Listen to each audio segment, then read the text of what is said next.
Next week is Conquest Sorcerer Kings Week here at OnTableTop.com, and we'll be giving away 3 amazing box sets.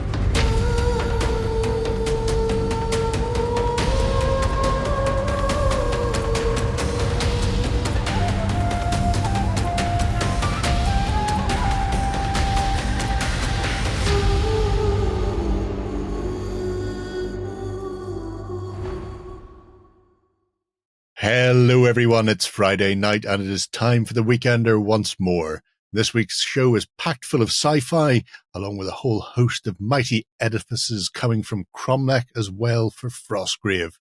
On top of all of that, we have a prize from store.ontabletop.com. If you want to be in with a chance to win a Warhammer Age of Sigmar, Warcry, Briar and Bone box. My God, that's a long title. Then pop a comment below this video here on YouTube and be a subscriber to the channel, and you may have a chance of winning it. Otherwise, sit back and relax because your weekend starts here.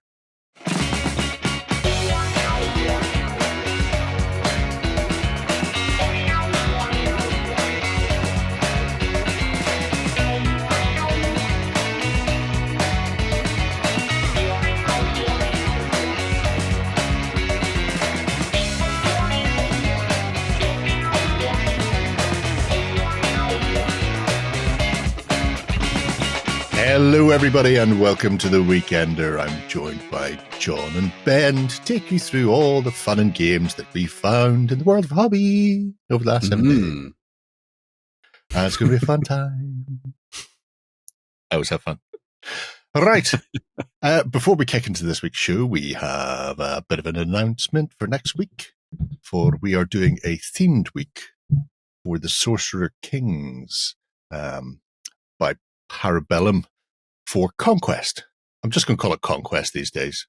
There are 2 games attached. There's a skirmish game, First Blood, and then there's the big mass battle game, The Last Argument of Kings. But they've both called Conquest at the start, and it makes my life easier. Much easier. So Sorcerer Kings is their most recent army. So we'll be getting a chance to chat with the likes of Konstantinos about the lore, Leo about the game's design, because obviously this was one of the 3 potential armies that people got a chance to vote on, and they chose this over my beloved Dogs of War. So you'll be able to come across to the Parabellum hub to see all the bits and pieces in there. You can see some of the models that have been unboxed recently for it. We'll also have it on a big bar on the homepage, I imagine, as well. Myself and Shay will be doing some games of it, and John's even got a chance to play around with one of the models, which was great.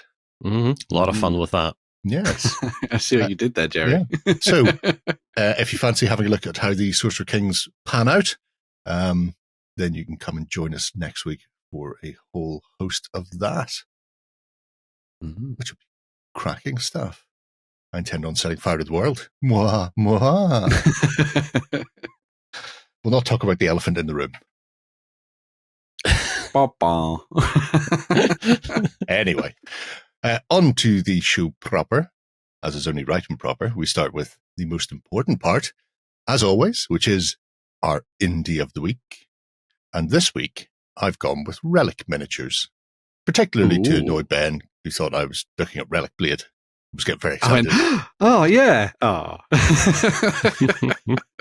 But no, Relic this is miniatures, still cool. They are a company out of America, and it initially started from the Hero Hammer style of play, if you want, in that they'd be playing a game,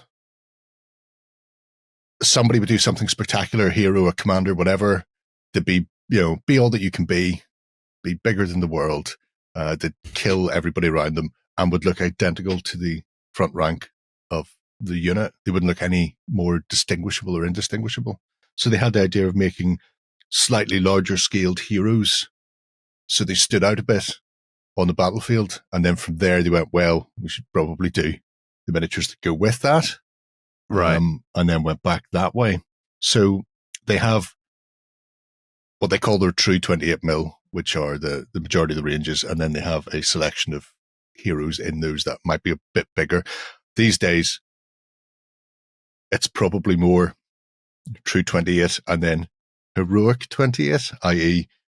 chunky enough to fit in with the likes of the Vitric stuff. Right. So I'll start with mythology, because everybody likes a bit of mythology. And you'll have a better idea of who is going to be running around in here, where you see the likes of, Achilles and Ajax, stronger than all of Greece with his massive hammer. They've also managed to pick up some bits and pieces from other ranges as well. So you can see Xiphos is down there, which is no longer around. So a very nice Achilles figure. I like him dual-wielding swords with his shield on his back.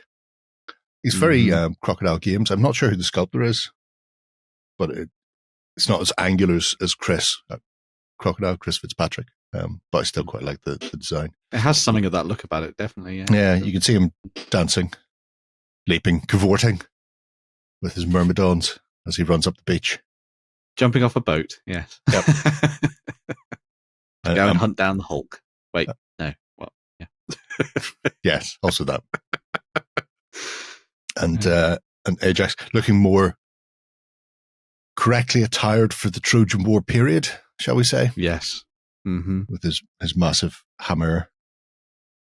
There are Greeks dying. Row, you fools. I should rewatch that. That was a terrible film.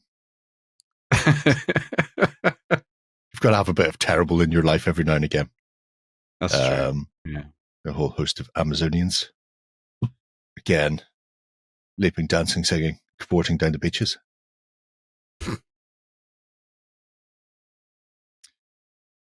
And obviously for people doing things like Gods and Mortals, these are cracking little figures. Yeah, definitely. Feels like a very inaccurate way to fire a bow. Well, obviously you've just leaped out of a tree, probably. Or you put it on top of a very small rock or something, like she's balancing. Yeah. Also for people not doing Amazonian / Greek / mythological games, sticking her on top of a domed building and painting it up in verdigris, make a very good it would model just at the end of Shaftesbury Avenue. Just have her firing. That's where it gets the name, have her firing straight down the road. Yeah. Just in case you fancy doing that. These, like I say, the Xiphosy ones are particularly nice. I'm not sure where they sprung from. And obviously everybody likes a bit of the old Calibos, who is absolutely nailed on. Yeah. I like that they've got a really nice selection that could be for sort of the Odyssey and all that kind of thing, as well as like Iliad and Argonauts and everything else in between. I like that you've got that kind of stuff. So if you were going to do kind of like a Gods of Mortals campaign, maybe, you could almost do it as Odysseus and his crew going to the different islands and getting into all the different scrapes and then finally getting back and stuff. Go full Clash of the Titans. Yeah. Surely that must be ripe for some sort of Rangers of Shadow Deep style narrative solo game. Yeah. You two can defeat Calibos and worry about the Greek centaurs. And they're some really sweet centaurs, by the way. They are very good. Yeah. Difficult to find. Is everything they do, is it metal, is it? Stabby. Do the mini Yes. All metal cast. Cerberus, his 3-headed little doggy. One of them has seen where the ball went. Yes. Unfortunately, the one in the middle who hasn't a clue, he's the one in charge of the legs today. They take turns. He's sniffing the flowers. Yeah. Sniffing something. I don't know who Xiphos are, which is a crying shame because I'm intrigued. Charon, the that's a very boat. Good Lloyd image right there. That's teeny tiny. Gonna make him so happy. It's a shame he's not around. That's nice. Ares charging forward. Yeah, I like that. Well, he would do, wouldn't he? Although somebody's Is nicked he his slightly chariot. bigger then, or is he sort of 28 human scaled version of him? No, What's he's one of their true. Thankfully, they list them whether they're the true or they're the ambiguated. So he'll fit into just the front rank of any style of Greeks that you fancy. So he's Ares when he's decided to go and hang out with just the mortals and run around with the Spartans or something. Yeah. Yeah, not well. No, he wouldn't be. Oh, he wouldn't be down with the Spartans unless he's very quiet. They worshipped Apollo. That would cause all sorts of issues. Oh, he just stays quiet, and when anyone asks, he just says, "I'm Apollo." It's like when you're at a football match, you've only managed to get tickets for the away end. Yeah, you just have to stay very quiet. Yeah, don't let anybody know. Very neutral colours. Yeah, oh, you learn something new. You learn something new every day. I didn't realise that the Spartans were like Apollo all the way. Oh, 100%. Wow. That's why they only sent out the King's Guard for the hot gates to Mopley, because it was coming up to a feast period for Apollo at that point, and they had a lot of religious rites to do. They call it feast days. They called it the Carnier or something like that. Is that, or did the movie get that wrong? No, it sounds about right. There would have been like lots bank of them holidays. Anyway. Yeah, like that. Spartan bank holiday. There's Hercules with his club / Nemodian lion hat. Mm-hmm. I mean, these are great. And Hephaestus with Hercules had such a bad end as well, like wearing that acid cloak thing. Yeah, well, it's burning. Sucks to be him. Obviously, for Clash of Titans fans, there's the world's most annoying metal owl. Exactly. And they do have Bellerophon as well, so you can nice. You can play out the full Clash of the Titans if you want. Mm-hmm. I have really got to settle on an ancient historical game at some point, because I love the style of the Greek, all like the hoplite infantry and stuff like that. I can't. The game's less of an issue, because if you know a period you want to do, and then you go, I want to paint X number of models, then you can find tons of games that will fit. Yeah. And then if you get it and play it and go, this is horrid, then we just find another game. That's still the nice thing about historics. The Mortal Gods range is also very good from Futsal. Yeah, a good one to have a look at. But because then, obviously, as you're saying, Gerry, you could mix that in with what you're seeing here, and then you could go down the historical route, or go slightly fantastical if you wanted to, and it wouldn't make a jot of difference really, because everything's just the same, and then you just add in a few of those mythological figures, and away you go, really. So yeah. And also, you get to have a go at making badass Jason and the Argonaut skeletons. The best kind of skeleton. I don't want us to return to that old cutaway we did with Lloyd. Thanks. Oh God. You remember that? Yes. The baking tray shield? Yes. It's probably still in the studio somewhere on a drive. Yeah. It's in a compilation video. Yeah. Oh, Perseus as well. That's cool. Oh man, Perseus. I remember how badass Greek mythology actually is. So cool. Is. Yeah. And there he is, clashing away. Yeah. All from the proper Clash of the Titans as well. Mm. And not the new one was Liam Neeson. I remember we went on a holiday to the Peloponnese, and my parents got me a Greek mythology cartoon book, because I thought cartoon book will be totally fine, right? They didn't bother reading it inside, and I was sat at the airport reading it on the way home, and I looked over and was like, "What the?" And it was just full of tits and blood. Proper. Welcome to ancient Greece. Yeah. And she was like, "I don't think you should be reading that." And my dad was like, "Well, he's already read about half of it now." So, too late now. Yeah. And I turned into a perfectly well-adjusted human being, so felt good. Oh yeah, 100%. Yeah. We all say that about you. Mm-hmm. You're the most adjusted of us all. Mm-hmm. Moving into the historic stuff then, so for your Punic Wars, fans of the old Carthaginians, got their little African elephants. Mm-hmm. Got a few different flavors of elephant. I think the elephants are resin, and then the crews are right white metal. Pardon me. Baddest man on the planet. Who is the baddest man? I'm assuming that's a nod to somebody, Ah. but I don't know who. So doesn't- tell us in the comments if you know. He doesn't look very It's a entertaining. Numidian general, Oh. but considering other bits and pieces do get taken from film, it may be Mm. from something like that. Could be. The second best of all of that family, Hannibal. Not to be confused with his father, Hamilcar. And these are really nice. Go Numidians, go.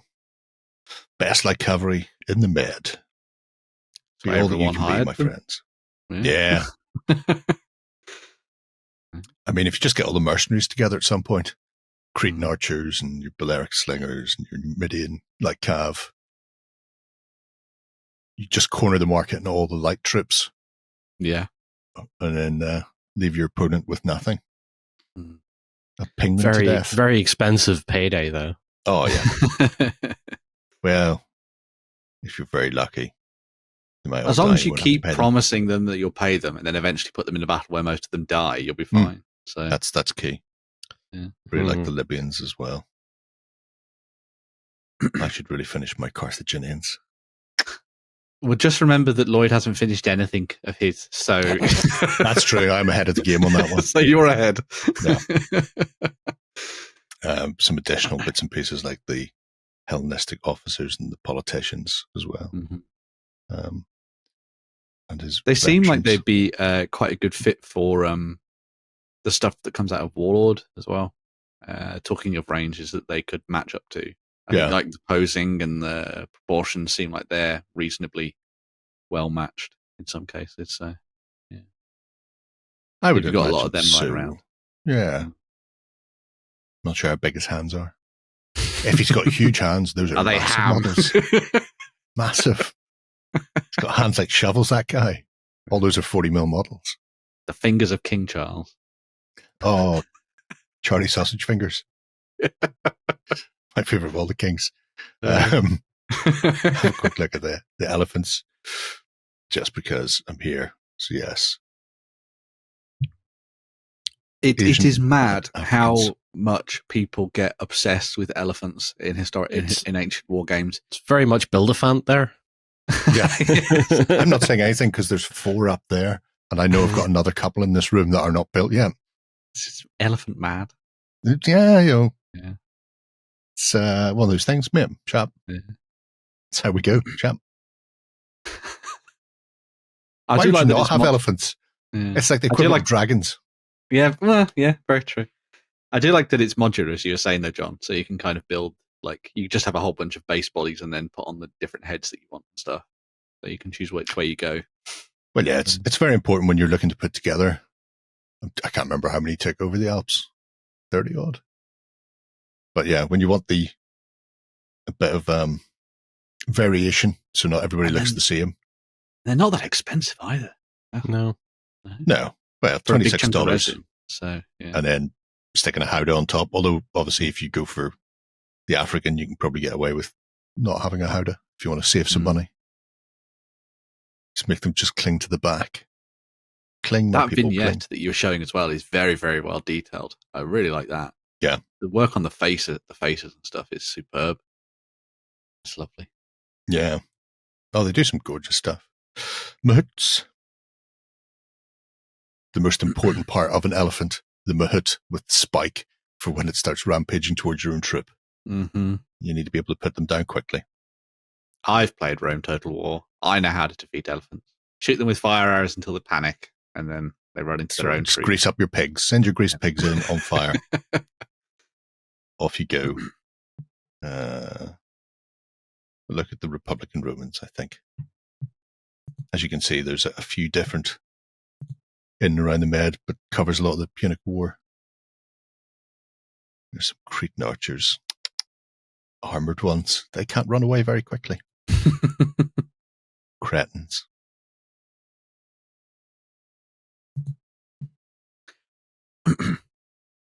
Really nice set of figs.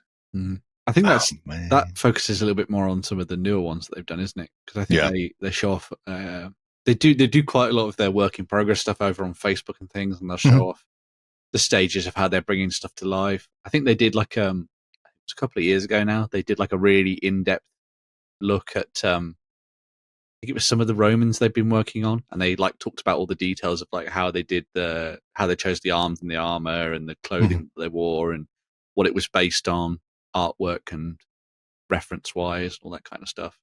So they definitely put a lot of effort into making them as accurate as possible. I think it's quite nice.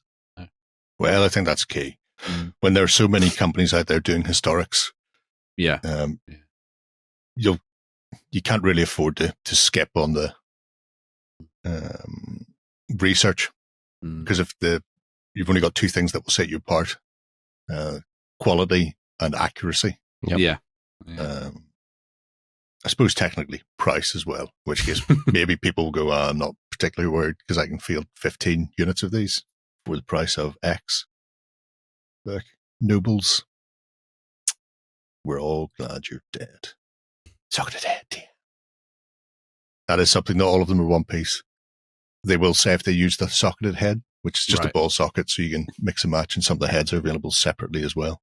But I don't think it's across the entire range. So I think you have to look for the ones that specifically say that they're rocking the socketed heads. There is Scipio. Not going to call him Africanus, because if they're still fighting the Punic Wars, he doesn't have that name yet. Even his horse is invested in that kill. Yep, he is. Yeah. Well, let's face it, when the little bugger's coming at you, it's like some sort of Celtiberian. I cast hoof. Yeah. You don't want him stabbing you up. You're much closer to the action than the guy on your back. So probably get your retaliation in first. Yep. Yep. Again, really nicely detailed pose. So even having Scipio and Hannibal in those two little dioramas. Yeah. Even if you don't, it might just burn through the urge to do a ancient army. If you just go, well, there's my Carthaginians and my Romans in two little simple dioramas. Get that, shake it off, so to speak. See whether or not at the end of it you still want to paint another 100 odd of the same guys in Velite light robes. Probably not. Nobody wants them really. Skip. Don't know why I went all the way back up there. I've got another window open. Successors. What did they do after Alexander died? Mostly collapsed, however. I was going to say badly cut up its empire, but yeah. But in amongst these will be the Ptolemaics, who at least held on in there. But better than that, Camel riders. Camelry. Look at their majesty. Look at them. That's very cool. I like that a lot. Trying to find good 28mm camels is a pain in the backside. I know this a lot. And they're camels at speed. The best kind of camels. Made up entirely of elbows.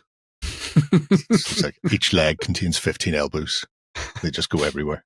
They aren't the most majestic thing when they're running, that's for sure. Nope. Don't put them on ice. I always remember the Pratchettism of how do you get the camel started? You hit it with a stick until it starts moving. How do I get it to stop? You hit it with a stick. You hit it with a stick to get it to start and stop. How else would you do it? Jingo. People playing along at home, that was a lie. They told the Samvimes to get it to charge faster. Tarantine cavalry. Really nice calf. It's almost enough to make me want to put some cavalry into my Greeks. But then I go and have a lie down and then paint some more hoplites instead till that wears off. I feel much better. I think what's quite nice about the ancient period as well is that it allows you, if you are so inclined, you can go down the route of just having fun with the freehand side of things, and you can start working on shields and all that kind of stuff. But then if you're someone who's like, nah, screw that, you can just go and get transfers from the likes of Little Big Man and stuff like that. Yep. So, if anybody wants me, I'll just be sticking transfers on. because in essence, the actual painting, I think, I mean, obviously this isn't the case for all armies because some of them were a lot more colourful than others, but I think it's actually fairly easy to get the base of an ancient army, painted up fairly quickly. It's a lot of block colours and then bronze and whatever. And away you go, really. I feel called out by this. Lloyd should feel called out. Yeah. Oh, yeah. Oh, it's really simple. It's not that hard, easy. like. Barely an inconvenience. It's one of those things where a lot of what we know is conjecture. Yeah. So you really have carte blanche. There's a fair bit of wiggle room in the accuracy side of things. Even the Romans. Yep. Where people go, oh, red. That's a Hollywoodism. Yeah. You know, I think there's only one or two scutum that have been found that have been well enough preserved. And one of them has got so much painting on it. You're going, was that just a wall hanger they had in their house? Yeah, maybe. It looks too baroque and expansive for it to have been an actual piece of kit that somebody would have carried with them all the time. Could have been an heirloom from an older relative that they just did up to. Yeah. Or maybe they did their time, got their parcel of land and went, yeah, keeping this. It's a memento now. Yeah. Gosh, taking it home with me. Good old pikes. So yeah, whole host of... I was going to say, oh, look, it's one of Lloyd's things. Many, many shields. They're not buttons, though. That's the... that might be.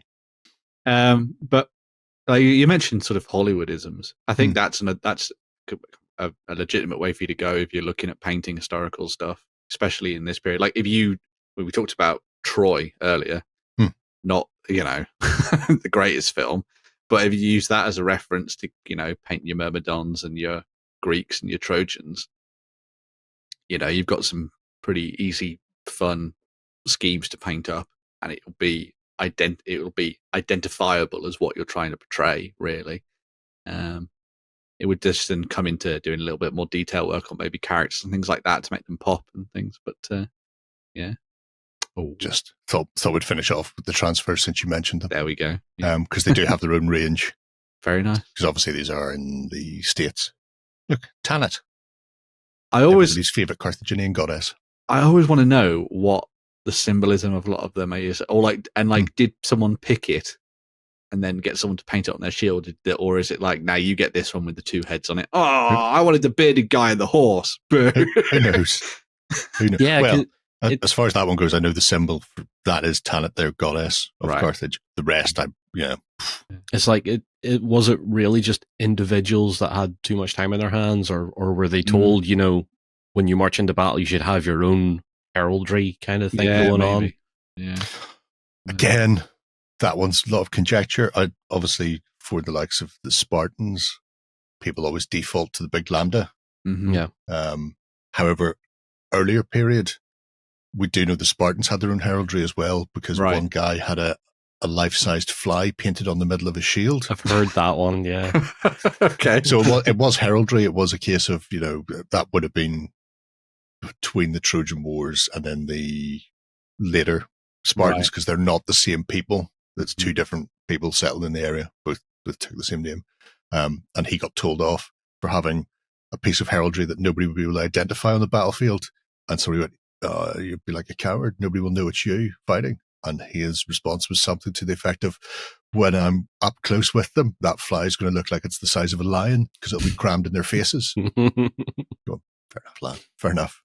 So, yeah, Relic miniatures, great for your Punic War needs. And if you fancy doing a bit of mythological as well, then you can definitely get in with that. There's a ton of stuff in there. Obviously, we hadn't been anywhere near. So have a nosy. Check it out. We're going to have a look at some news. Coming to you from the center of Northwestern Europe. covering board games, war games, card games, and all that you love. It's the news. All right then, so we're kicking things off with the news with a bit of fantasy. And it's You Too Can Make a Difference. So Seb Games, who have been working on a lot of older IPs that they'd collaborated with Scotia Grendel originally and got the licenses off the M4, have decided to revisit Leviathan. Now, this is one I'm unfamiliar with back from the old days in Scotland. A lot of the other stuff like Urban War and Havoc and all the rest I'm aware of. This one passed me by. I had no idea what this was until I saw this. But unlike some of the other ones where they have been bringing back just updated rule sets for the original existing miniature range or resculpting, Leviathan Lords of Havoc is going to be a 10 mil version of the fantasy game, which was originally listed as post-apocalyptic fantasy, and is an interesting concept in and of itself. So they are coming up with a demo set. This is specifically for people who want to get in at the start, play test it, and give feedback. So what you'll be picking up is a set of dwarves against their orcs, all in 10 mil, and they will eventually be in CO cast, although I imagine the initial ones possibly maybe 3D prints. Not sure. These not are sure the initial range is actually all going to be metal. Okay, so metal and then move to CO cast whenever they come to production. Yeah, because they're not going to do the outlay for the big molds and CO cast to begin with because expensive. Really nice set of sculpts. There are 2 troop types in the demo box for both factions. So you've got your dwarves, who will be hand, weapon, and shield, or gunners. And then there are the orcs with spear and shield, and then archers, which, as you can see, look fairly spanking already. And the demo box is 2 units of infantry and 1 unit of ranged for both sides. These are mounted on 30 mil squares as well, which threw me. Although I'm thinking, stick them on 40s. Nobody's around to tell you any different. You'll be able to fight up against a lot more people then with your little tiny 10s. But interesting that they've decided to not just revisit, but take it in a slightly different direction, which hopefully will help them stand out a bit from other fantasy ranges whenever they get in and get to the nitty gritty. So I'm going to be fascinated to see where this goes and how it all comes together. You will still be able to pick up the Leviathan bits and pieces. So they have the original rulebook scanned in that you can download for free gratis. And I suggest anybody who is interested go and do that right now. It's like a 200-page rulebook. The first 70-odd pages is just story. Every faction has like a 3 or 4 page story. Love it. And then after that, it gets into what the factions are like as far as the race, their community, their armies, the sort of feel of it. So there's like the army list starts with a couple of pages of here's your cliff notes about this army. Do you want your barbarians? They play like this. This is their society. This is how they are ruled. So that is fascinating in and of itself. I like the layout of the book. I also like the fact that they do have their own version of dwarf troll slayers. I don't know if you're aware of these, Ben. No. That Oathbreakers, right, are put into a regiment, given suicide bombs, and told to run into the enemy. And in the story for the dwarves, one of them just goes legs pumping straight in the middle and explodes and takes a ton of orcs out. Another one runs forward. He fails to detonate, so he gets into the middle and stands around looking sheepish, clicking a button. The orcs look at him and they just start stabbing him to death. And one of them, bear in mind they're all cowards and this is why they're here, one of them runs towards the orcs and goes, oh no, and runs away at the last minute. And an orc comes charging out and stabs him right through the back, but unfortunately hits the bomb on the other side and explodes them both. And even though it's just like it's just a text, I can see every bit of that in my head. I'm just going, yeah, that's hilarious. So it's a bit of a similar / different take on some of your fantasy races. Elves are obviously, as we all know, racist. These elves in particular do a lot of stuff with demons. So your elf army can be demonically based, which is, and bear in mind, these aren't dark elves to good elves. These are just elves. These ones have decided there's no point in hiding it. Don't hide your light under a bushel. Just get in there. Everybody knows we're all filth. Anyone who has a mask like that is definitely evil. 100% filth. So yeah, fascinating stuff from Seb. I may pick up the demo set because I'm curious to see what direction they're going to take it. There's a lot of 10 mil sort of more small scale fantasy stuff coming out at the moment. Fantastic Battles has been going for a few years and it's had a sort of a revised edition last year. Obviously War Master's always in the background kicking around. But this, I think the world could be a bit of a different take on things. So yeah, I liked the post-apocalyptic angle, and also what Adrian Smith is one of my favorite artists in the industry, and so seeing his work on that, I was like, how have I never seen this before? Because I thought I'd like seen everything that had been done from Games Workshop and all that kind of stuff. But this is like mid-90s side project from him. It looks amazing. I need to have a little bit more of a closer look at it, I think. So. Oh yeah, definitely. If you haven't grabbed the rulebook, grab the rulebook, the download, because it's worth it just for 70 odd pages of fantasy stories from a weird fantasy world. And I also like the fact that humanity is at a similar level to the likes of the Norks and that sort of thing. So elves and dwarves are the ancient race who have got a superior technology. Humans are barbarian type. And then obviously there are other things creeping around in the wilderness that you may or may not want to get involved with. I think goblins are a separate faction from orcs as well. They have their own list with their own bits and pieces. So there's a lot of room for aggressive expansion. Obviously a very well constructed fantasy world that they can then draw from to make the small scale bits and pieces, which also allows the fact that the dwarves have airships and I think they're called steam dragons, essentially tanks, things like that, which maybe in 28 mil were never realized or were but they could be expensive and difficult to do in 28s back in the mid-90s. But 10 mil, having this technological advancement and having barbarians mounted on large shambling beasts and your goblins on sort of weird carnosaur, dinosaur type things coming charging out of the wilderness, that's all great. Which is one of the reasons why smaller scale is always better, because it allows you so much more flexibility in your armies. Seb Games doing all the good work as well, man, bringing back all these classics that people were probably going to lose if things had gone, differently. So they're definitely gone. No. There's still an audience for this. We need to bring it back. Yes. That audience might just be 3 bearded men. Yeah. But we Gerry love you, and Seb. 2 others. Yep. We all love you. So yeah, cracking stuff from them. And like I say, if you fancy getting involved in the playtest, then you can grab that demo set from them right now, actually. Yeah, right now. It's not a pre-order, it's orderable, but they are casting to order on that. So there's a slight delay in when it'll arrive in comparison. You won't be able to see that on the camera. There's a massive spider has just come down. Hello, massive spider.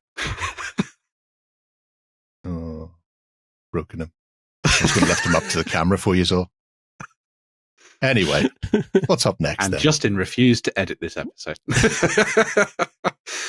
Next up, we are going to the world of Marvel, which is obviously hot in everyone's in minds right now with Wolverine, Deadpool, and all that kind of good stuff. But Atomic Mass Games put out a preview recently, and now pre-orders are available for Apocalypse and a bunch of associated characters and terrain for use in the game, Marvel's Crisis Protocol. So yes, new character pack for Apocalypse himself comes with the big man, the big villain, looking particularly good, and really nice, obviously comic book version of him, rather than the any kind of melding of the on-screen version, because nobody wants that. Nobody wants that. Just let that actor be that was Moon Isaac's, Knight, and wasn't that's it? Yeah, It was Oscar Isaacs, yes. Yeah. He's Moon Knight, he's not Apocalypse. Yes. But yeah, so you get the new set for him, and obviously that will come alongside a ultimate encounter that you can dive into for him. So if you're someone who's really, really into their X-Men, and you want to set up a badass encounter, then you'll be able to pick up both Apocalypse and also a set terrain that we'll see later. You see there as well, for use in your games. Obviously, a character that is tied in quite a lot with Apocalypse is Angel, and then Archangel in the future. So Angel, one of the founding members of the X-Men, this set comes with both him in his sort of initial form, I suppose you'd say, with his wonderful, lovely wings. Such a good boy, even though he's a mercenary, but such a good boy. Fighting for Savior. He'll take anyone, really. But then as things went on, he became a little bit more morose, and then Apocalypse was like, hey, Emu Angel. What if I give you metal wings, man? And so turned him into Archangel, as you can see there, made him one of the horsemen of the Apocalypse. And so you'd be able to pick up both versions of him. So you could even play through a really fun storyline where you start off with Angel during those initial years, and then maybe sort of carry it through as part of a campaign to him turning into Archangel and fighting alongside Apocalypse and stuff later on. But two nice miniatures, more awesome stuff there for X-Men fans. There is a lot more on the way for Marvel Crisis Protocol. They did a whole bunch of additional previews and things, and if it's anything like the rest of their releases and pre-orders, they should be up on their web store very, very soon, but keep an eye out for that. But to set the scene for your Apocalypse-themed scenarios, there was also a whole bunch of terrain that was announced as well. Obviously, all of this is in 40mm scale to match the miniatures for the game. So you've got the Shrine of En Sabah Nur, which is looking particularly deadly and villainous. I'm sure some people who are comic book nerds will be able to point out exactly where this pops up in timelines and the likes. There's also the Dark Future terrain pack as well, which comes with some additional bits and pieces. Looking, again, just villainous lair to the max, which is always nice to see, obviously. And then last but not least, the set that comes with the Ultimate Encounter stuff. So this is the Rejuvenation Chamber for you to drop into your games. With Apocalypse, again, very nice. I like the setting stuff that they do. I mean, the Marvel Crisis Protocol range and Shatterpoint range is a little bit more expensive, I guess you'd say, than typical games. But, slightly bigger scale, working with a license as well. I guess that factors into it quite a lot. But bigger scale, less models needed. Yeah, as well, yeah. So, you may be paying a little bit extra, but you're not having to then shell out the same again for the other half of your army, 40k. So yeah, but yeah, great stuff there from Atomic Mass Games for Marvel Crisis Protocol, and much, much more to come as well.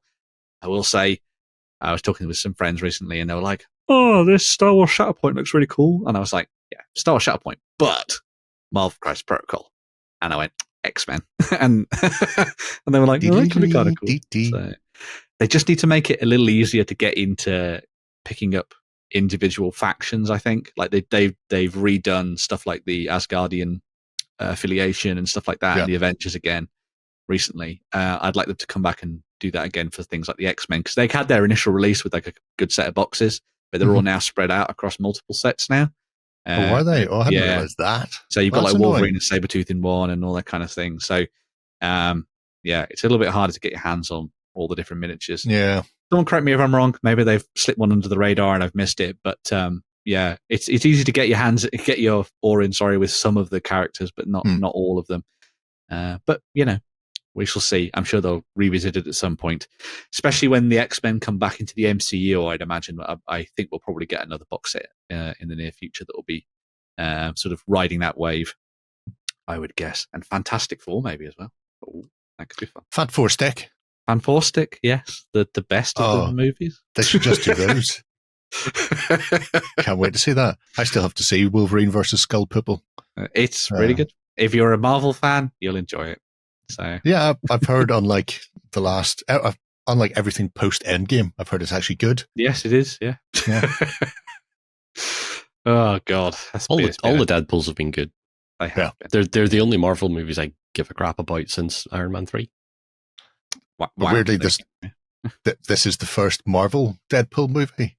It is, yes. technically the first because the other proper ones one, were all just done under Fox. Fox, yeah, Fox Yeah. X-Men, yeah. So I'm gratified that it still maintains the skull poopleness of the Fox movies. Oh, it very much does. Without just becoming, we've got him back in the MCU, now let's drop everything down to PG-13 and he can have one gosh darn it per episode. There are a lot of swears and some very fun surprises in the movie. Well, so, no spoilers or I will catch you. I will not spoil. Right, Johnny boy. More Team Yankee news. Yes, we're returning to the world of shrinking military budgets and a war over oil.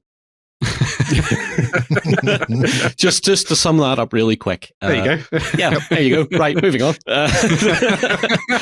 So, Battlefront has been bringing out more stuff for the Americans for World War III Team Yankee, and this time we are looking at the Marine Rifle Company, because who else do you send into the desert but the Marines? Yes. The historically Navy guys going into the desert. We've all seen Generation Kill, though. We've all seen Generation Kill. It's very dry. This is the prequel to Generation Kill. So in this set, we've got a nice mix of infantry, because we've got actual rifle company, mixed with some tanks, LAVs, and Humvees, as well as a couple of helicopters. And obviously, it's very much themed around Desert Storm. The tanks in this case are your M60A3s with the ERA blocks all over them, because they didn't have Abrams then, or enough Abrams to make it count, so they were still rocking M60s at the time. It looks like a solid start. We've got a little bit of artillery in there, we've got some infantry, we've got some infantry support, mobile anti-tank, as well as our tank and our helicopters in the shape of the Cobras, which are hilarious to me, because the Cobras are just a Huey on Slim Fast. That was just a design brief, yeah. Yeah, it's a Huey, but at the time Slim Fast was the big thing, so they just gave it beach Slim body Fast. ready. It's summer bod Huey. I love it. There's a t-shirt. Summer bod Huey. Someone make that for me, please. I like that. So yeah, I think this is a decent starter set. It kind of hammers home to me, though, that there's going to be a little bit of a need to start breaking the World War III range into like an early and late period, or right. a begin period and a late period, because we've got a lot of stuff that covers the mid to late 80s, but now with the more recent releases with the likes of the more modern vehicles and stuff, we're working into the mid 90s, almost pushing late 90s with some of the technology available. I'd like that split. I think that split would be very cool, but maybe that can come in like campaign books or something like that. Yeah, supplements and stuff. In the future. Yeah, exactly. It would be very cool for that. So just like a Desert Storm book would be very cool. That'd be neat. Obviously, the nice starter box isn't the only thing we've got. We're getting some platoon and company boxes as well for the Soviets and the Americans. So we have the American Rifle Platoon, which is it is what it is. It's a bunch of M16s, saws, mortars, and some anti-tank in there as well. We have the mech platoon, which are your guys more for the armored reconnaissance platoons, that sort of stuff, the guys that run around in M113s. Moving on to the Soviets, we have a motor rifle company, which is a stonkingly big box, because Soviet infantry you really can't buy enough of. It has to be a sort of, I need a company box. Oh wait, no, I need 3 company boxes to make sure I've got every team possible.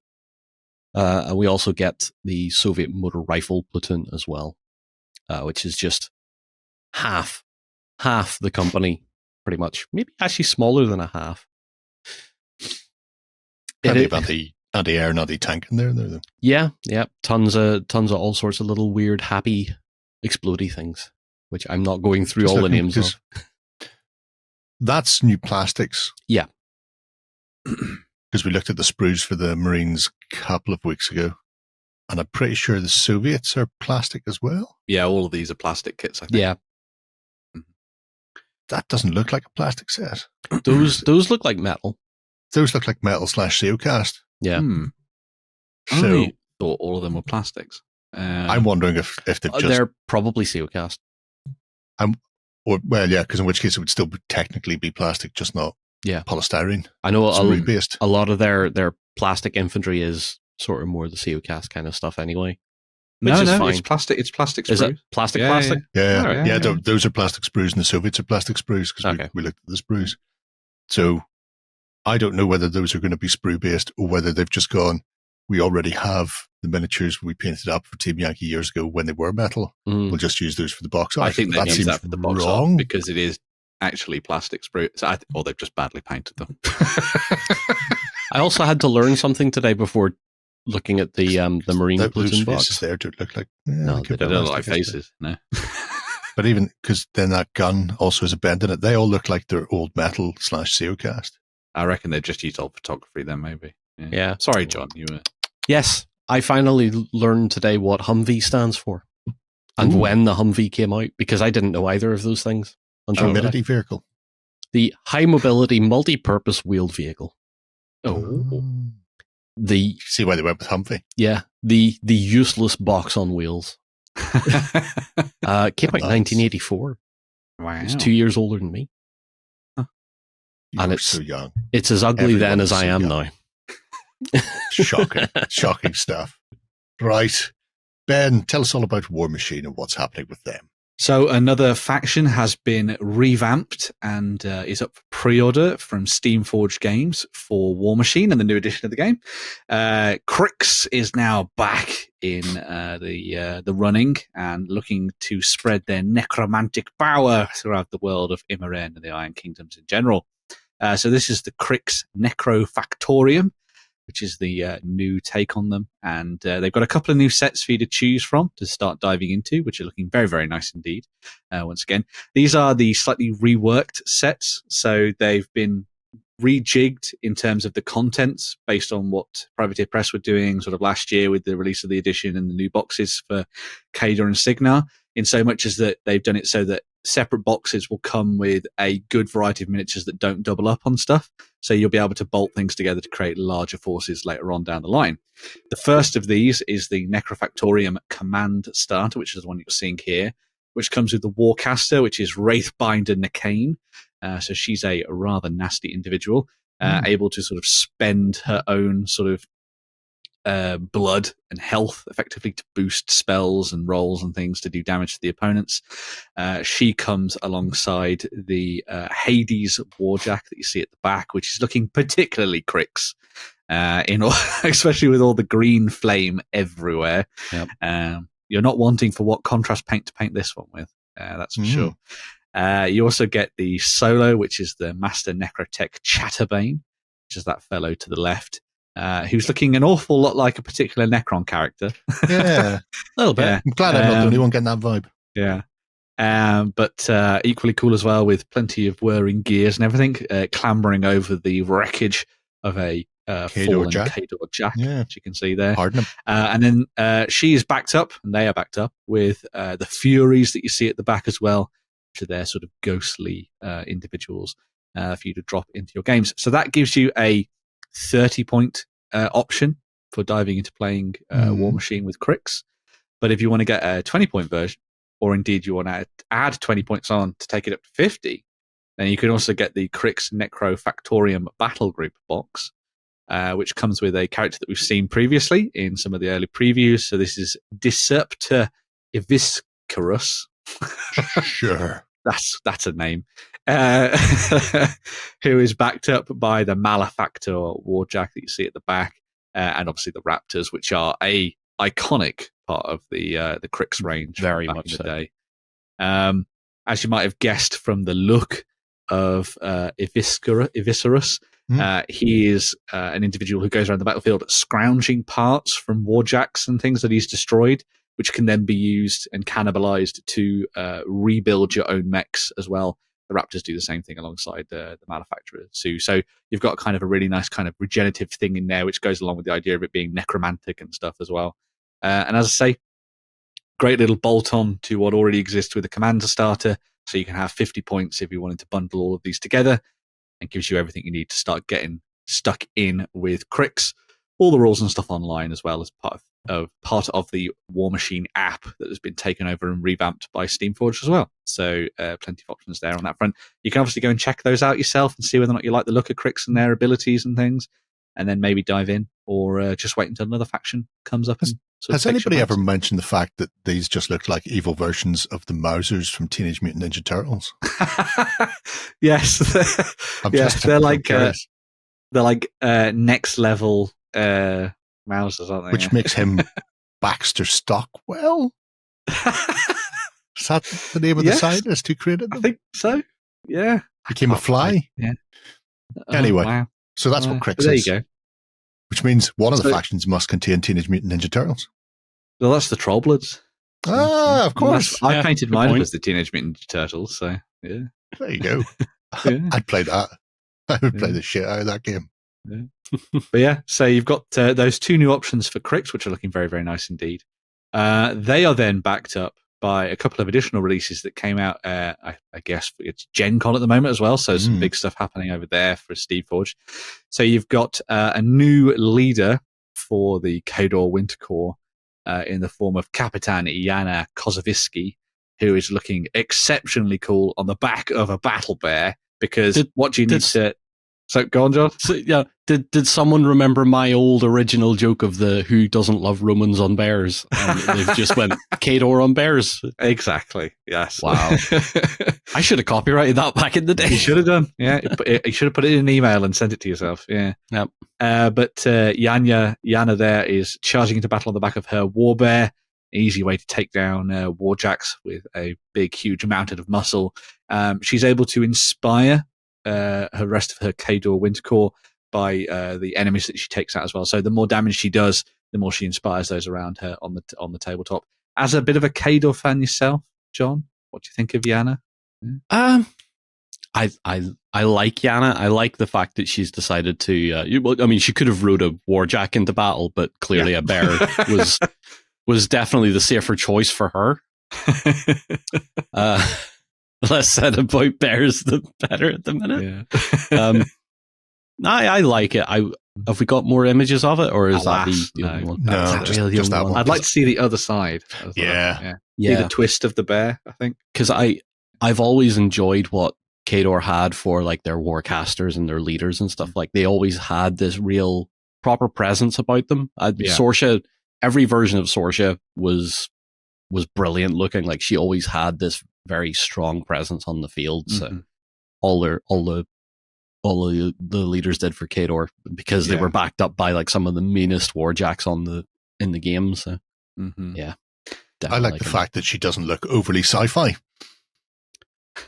Yes, there's no way that is not going in a ton of fantasy armies. I'm just saying. Yeah, that is true. Yeah, right there, that'll fit on a 50 mil square, maybe a 75 mil square Titan. Kings of War to call it. Yes, I can't for the life of me work out what I'm going to be using it as, but you can find a use. You will be. Yeah. Oh yeah.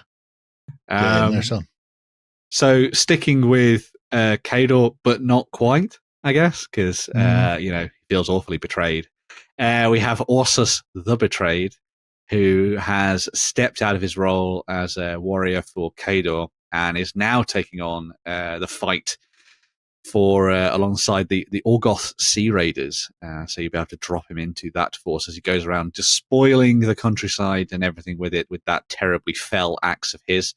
Another nice looking miniature. Love the idea of the Khador banner underneath it, being trampled by his massive warhorse. Skulls and everything on show, just to make sure that you are fully aware that he's a villain, or just misunderstood, maybe. Who knows? No, he's a villain. Yeah, definitely. You betray Khador, you're good as dead. Exactly. That's on John's promo posters for Khador. You'll betray, you're gone. Also miniature, giving across very Frazetta vibes. Yeah. Oh yeah, Deathstalker.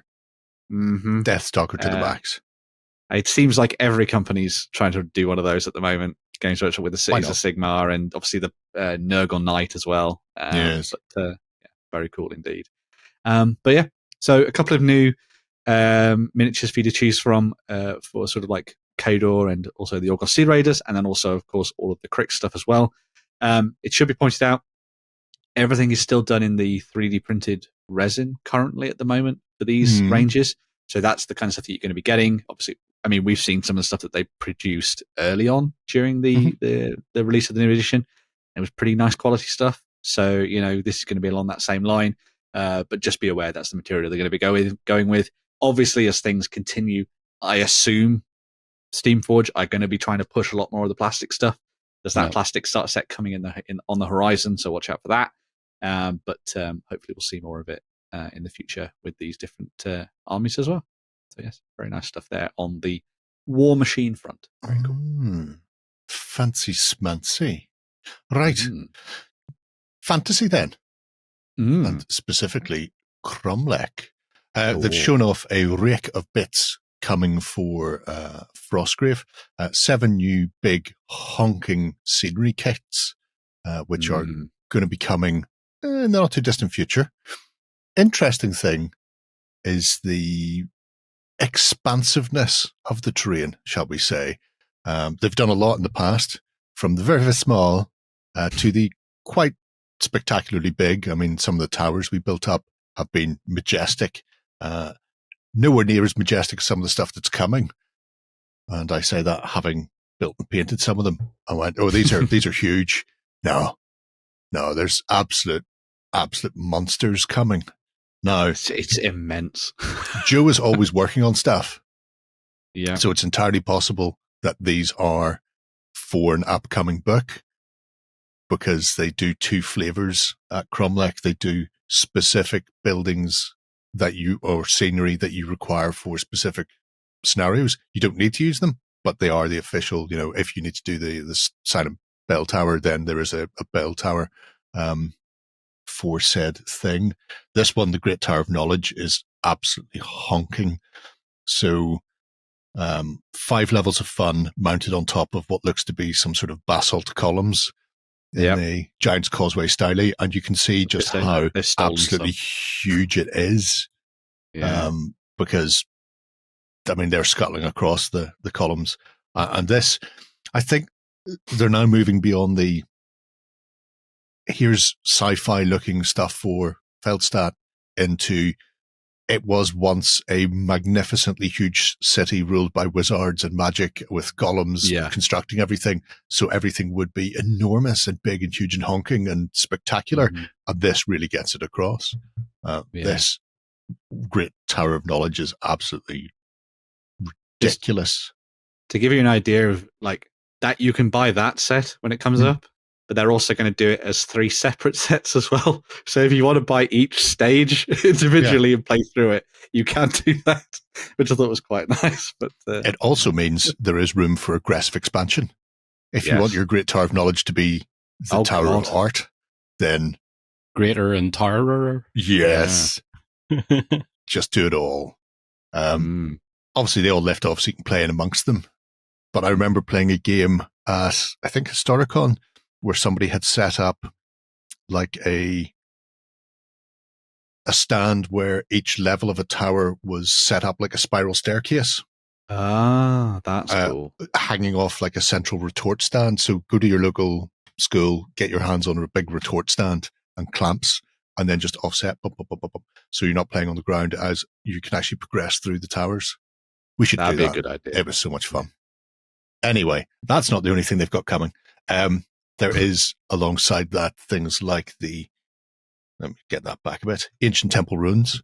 Again, expansive, big, lot of height and distance with these. And they also use their interlocking system, which they've done with some of the other buildings. You can see it sort of here with this tiling system on the floor. So it all comes together. They've done this with, I think, the Great Library and the one of the manor sets before. So you can either interlock everything so it's connected as one large piece, or you can just split them off and have them as separate runes across the table, depending on what you're playing and the terrain density you're after. And as you can see, they're really getting into mixed media with their building as well. So previous bits have been mostly MDF/HDF with maybe some pieces coming in resin. There's a lot of columns going on here, which I don't know whether they're going to be, I can't imagine them being resin but I'm wondering if they're starting to include maybe either balsa or some sort of just pine battens that have been there cut might down, be, yeah. that you then just insert into the standard MDF-based pieces. Don't know. I'm curious because they've all got just a simple 45-degree slice on them, but it looks more rounded than trying to stack multiple layers of MDF up, which is always a pain in the backside. Yeah. We've seen it before. We'll have to see when they officially release what the mix is. Yeah. Likewise, we have our Gothic arches, so some sort of massive cathedral. So good. Beautiful for Frostgrave, obviously, for people who like to play things in sci-fi, heavily Gothic places. Also very handy for them. So if you're looking for a bit of something weird, they do a large collection of sci-fi 40K-esque things, but there's no reason why these wouldn't drop in as a Sisters of Battle Destroyed Monastery. I really like the look of this for the most recent book, Mortal Enemies, which is the one where you have bases that you set up. This screams like a base that has been set up. Yeah. Either for your opponent or for you. And they've kind of retrofitted it with the platforms and the ladders and things. And you could sort of push it all a little bit closer together to give a slightly more fortified area, then have the battle outside the gate and all sorts of different things. That'd be really nice. Actually, that's a good point. I'm just flicking in just to see. No, because there are only a few scenarios in that, so these aren't tied to that. So they might be tied to something new and exciting that's coming. Yeah. For fans of the undead, your ossuary. So big carnal bone house for when you need bits to replace things that have fallen off some of your minions. Welcome to the bone house. Absolutely huge. I'm fairly certain that they must just be like cut pine. Anyway. You'd think so, yeah. Yeah. Which is very clever. Anyway. Why have other people not done that? And the sarcophagi, again, that screams scenario piece right off the bat, because there's a lot of that in Frostgrave where you need multiple sarcophagus or little huts, houses, ruins, whatever it happens to be, and what you're looking for is in one of them, and what you find in the others is death, bedlam, and mayhem. I also like these pieces here. Obviously, ignore the Frostgrave plastics, but the little undead fellows inside it, they have all the hallmarks of this. Will also come with some resin, because they look like they're a little resin cast piece that would be you can neat then drop inside. That, yeah. And then covered up, so when you're opening up your sarcophagi, they actually do contain looted bones and remains, and then obviously undead horrors as well. If you do want more of that kind of stuff, Tabletop Art do like a wonderful selection of like bones at rest, shall we say, and candles and chests and things. Tabletopart.de. Yes. Yeah. Isn't it tragic? Let's just move on. I should not remember people's URLs. This is probably my favorite. It's amazing. Simply because what it is. A massive Are you going to put an orangutan in there? Am I going to put an orangutan? I don't know. Would I? Would I put an orangutan? Perhaps. I need to strip him though, obviously, because I painted him years ago, and he's chipped and buggery, and also his bathrobe should be green. I know, people, which is why he's going to get repainted. Anyway, I don't digress. Call him a monkey. So, no, definitely don't. No, I just want your head to be rotated 180 degrees, so you can see what an ass you've made of yourself. But yes, the ancient archives, just reams upon reams of bookshelves going in weird and wacky directions as well. I think with this, if I was going to be using these, potentially pick up 2 sets and then play it on something like a 2x3 mat, or as if you're inside, you've come inside a massive archival building. You're not out in the snow. It's all more or less intact. You're just having to deal with the fact that you're inside a repository of knowledge, which obviously will include things like the .303 caliber bookworm and a whole host of magical texts that need to be restrained to the shelving by chains. I just love it. It's just so poppy. It is. It's great. Oh, I can't wait to play Guards of Traitor's Toll in through the library. Uh-huh. I'm 100% going Discworld on that. I'm just saying. I think a lot of people are. Yes. And then last but by no means least, the city staircases. Again, the idea that Felstad is a massive, blooming, Gotham-like city in the snow, where if you were going from place to place, you would have to traverse huge expanses, whether it's going from building to building via skyways or huge staircases to bring you up to upper levels within it. It really adds to the feel that it's not just a small ruined hamlet clinging to the ground, that these were full of massive wizarding towers and sorcery afoot and huge baroque banisters and staircases and, a lot of pierced wood railings and bits and pieces on there. So I just love this. That'd be very good for Batman actually as well. It would be. Yeah. Go bit Gotham. McCullough was on the Jugs podcast recently, and he was talking about Frostgrave because someone was saying apparently lots of people have been asking him for maps of Felstad, and he was like, I know people like maps, but it kind of limits possibilities because you can't make the city how you envision it. Also, you can't expand it. Yeah, and he was he even had to put something into the second edition book to explain the fact that there's no maps, that it was unmappable, because he was saying that it's on so many levels that wizards would destroy parts of the city and then just raise up massive manor houses and towers with their powerful magic, and then that would last, and then that would come down, and then someone would build something else on top of it again. And so all of that, I think, just sort of really nicely feeds into the ideas and the themes that he's been coming up with in the books. And I think that Kromlech have really kind of nailed that vibe of Felstad for somebody who wants to just pick up some kits and be like, this is a good starting point for that kind of thing. So, very, very nicely done. Now, if they're not for an upcoming book, he said in a high questioning voice, with previous bits from Kromlech that haven't been attached to specific scenarios from the books, Joe has in the past written bespoke scenarios for them. So, cool.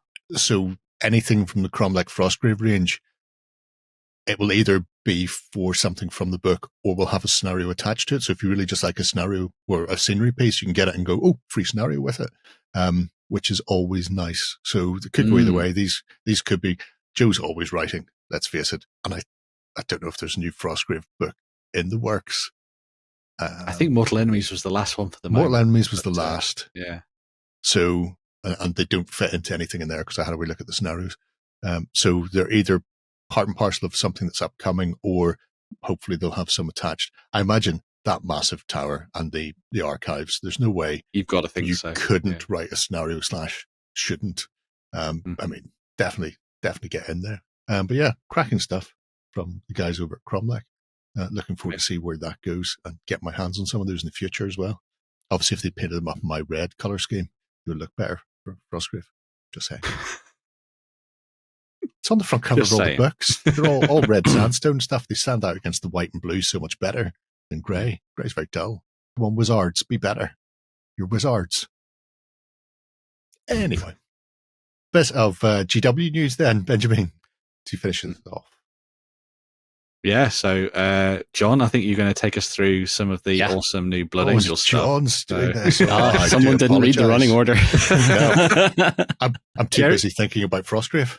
Yes, there you go. He is.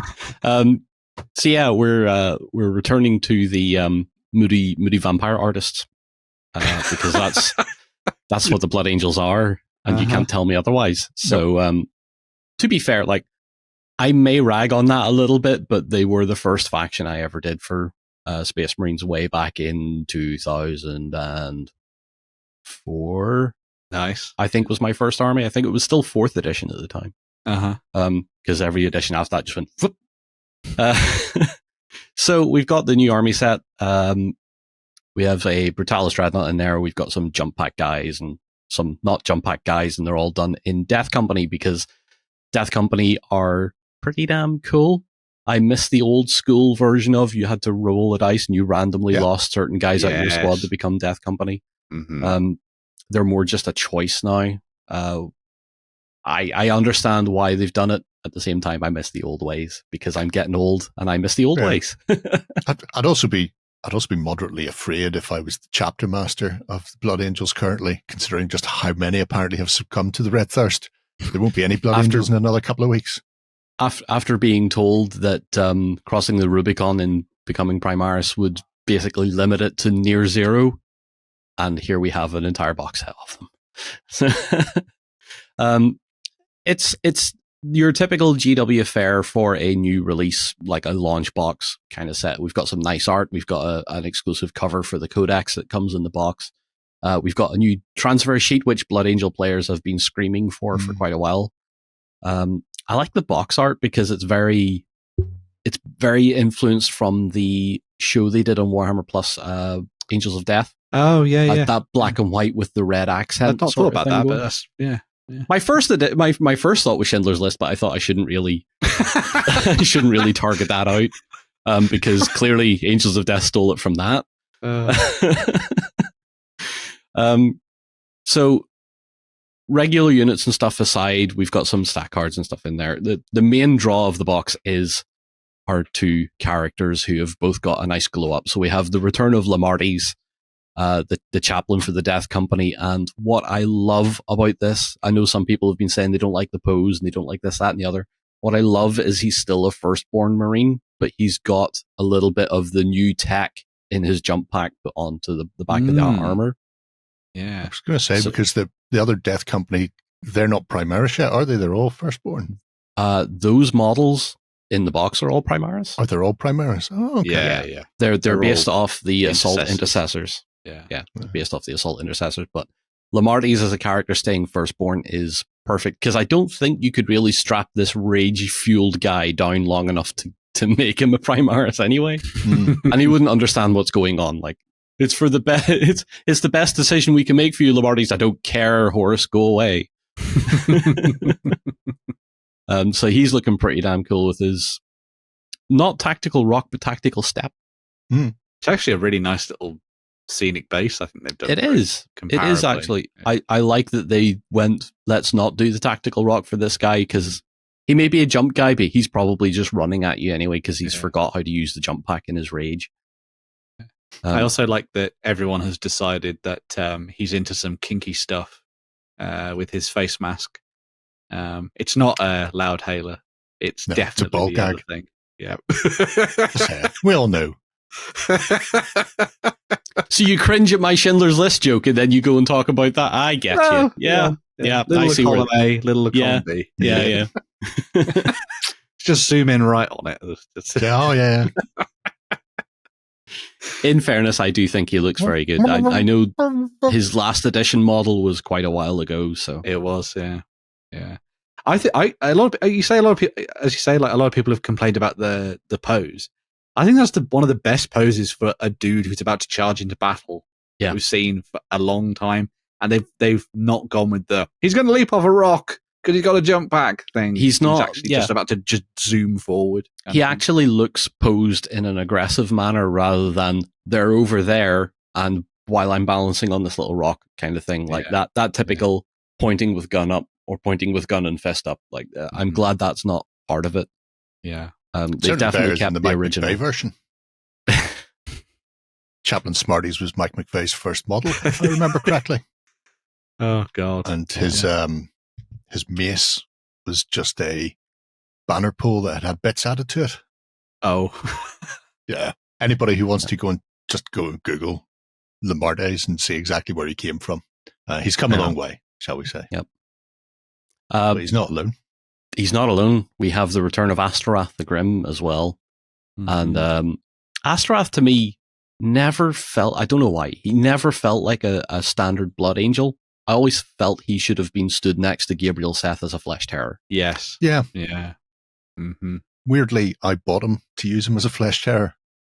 Because I had a fast Flesh Terror. So did I. Not really much to say about the new version of him because the previous version was metal and then that resin that didn't work. Mm-hmm. But he's kept a lot of the original DNA of the first design of him, which is good. Like that musculature, sort of muscle fiber kind of styled armor. Dracula's armor. Yeah. Dracula's armor with a very haunting death mask of a face and big wings. Mm-hmm. I'm surprised they haven't done more armor like that. Because it's just him and... Who's the librarian? Mephiston? Mephiston, yeah. Mephiston. Yeah, those are the only two who've got it. And I've always liked it. It looked great. It looked great on Gary Oldman. So why wouldn't it look great elsewhere? And it would make them stand out a bit different from some of the other chapters kicking around the place. If you go, well, all our armor was made by that big machine and it pumps it out like this. Yeah. I mean, he's a good-looking model anyway. He always has been a good-looking character. I always thought. But I mean, I never really seen him sitting next to Dante giving him, some sound advice or anything like that, because he just looks too horrifying to be in the base chapter. Yeah. It gets across that really nice gothic horror vampire thing that you'd expect from the Blood Angels, which is what you want, isn't it? So yeah. And I think he has become Primarisified. I think he is a bit bigger, a bit taller, and he has obviously the proper jump pack on. I do like the glow up the axe got. Just a spine. Just a spine. How good is the tolerance of bone when under impact? Not great, but we're going to use a spine. It's a Chaos Space Marine spine, so it's actually reinforced. There you go. It's a Space Marine spine. It is fine. Don't worry about it. It can handle the drop from a Thunderhawk at 400 feet. Thanks, Space Marine. Uh-huh. Yeah. But no, in general, a nice box. Very tempted, but I'm not sure. I'm very sort of in between on that. And of course, we've got our upgrade set as well, which includes some Primaris stuff and some Firstborn, obviously for the Terminators. Shoulder pads look great. Yes, of course. The Terminators haven't been expanded yet. Well, I think these are made to bolt onto the new kits. Yeah, anyway, I think which are bigger, but still not Primaris-sized Terminators. No, but the thing with the upgrade sprue is that a lot of people have felt that it's quite lackluster. It is. I mean, it's got the bare heads, which I think is the bare minimum. Well, that's the most important. But the vampy the fact that the additional Terminator stuff isn't massively in depth, I think, is a bit of a shame. But it's got an eviscerator in there, so it really feels like it's more just to create a character, work on your sergeants more than any of your standard guys. Yeah. And then a lot of people were like, "So do I only get Death Company in the box?" And I was like, "No, they've just painted them as Death Company. You could just paint them red and then normal Blood Angels." Yeah. And then the other thing was the Brutalis Dreadnought here. Everyone's like, "Oh my god, a new kit!" And I'm like, "No, it's an old Brutalis painted black with a couple of things added to it from the upgrade sprue." So I knew the moment they brought the Brutalis out that it was going to be a Blood Angel staple, because you needed the Furioso to come back, and you needed the Death Company Furioso to come back as well. So I can't remember the name of it. Was it just Death Company Furioso, or was it something? I think it was, yeah. Because the new codex is going to come with specific rules for running Death Company Dreadnoughts. Yeah. So you'll have specific data sheets for that. It'd be interesting if they bring back the Librarian version as well. That could be quite cool. But I don't think they will. No, probably not. It was never much of a good pickup for them anyway. No, I suppose. But it's nice that they've taken the time to update a bunch of the iconic characters. I know a lot of people, as you say, really wanted something like Gabriel Seth to come back and do a new version of him, but we'll see. Yeah. So we'll see. Again, I'm very much on the fence with this because I love Blood Angels, but I can never settle to actually paint red. Just do them black. There you go. Yeah, You're definitely arming. Yeah. Prime them and then walk away. People say anything, you go, well, it's 95% painted as Death Company now. Yeah. One of the things that a lot of people had said was, where are the Sanguinary Guard? Because everyone was thinking that was going to be what was in the army set.